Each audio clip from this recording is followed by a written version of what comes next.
अभिनय ज्यांच्या नसानसात भिनलेला असं एक व्यक्तिमत्व म्हणजे प्रशांत दामले। 1983 साली प्रशांत यांनी व्यावसायिक रंगभूमीवर पदार्पण केलं। रंगमंच गाजवणाऱ्या प्रशांत यांनी मालिका आणि सिनेमातूनही उच्च प्रतीच्या अभिनयाची ओळख जगाला करून दिली। त्यांच्या विनोदी भूमिका तर अप्रतिमच। पसंत आहे मुलगी, इना मीना डिका, मोरूची मावशी, ब्रह्मचारी, जादू तेरी नजर अशी नाटकं आणि सिनेमातल्या प्रत्येक भूमिकेला त्यांनी न्याय दिला। तर छोट्या पडद्यावरील आम्ही सारे खवय्येमध्ये खवय्यगिरी करत लोकांना विविध पदार्थांची खाद्यभ्रमंतीही घडवली।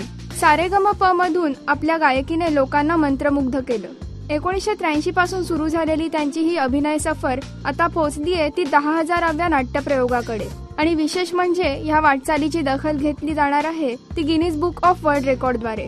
अशा या मातब्बर अभिनेत्याचं राजश्री मराठीतर्फेही अभिनंदन। राजश्री.com करिता अदिती बेडेकर।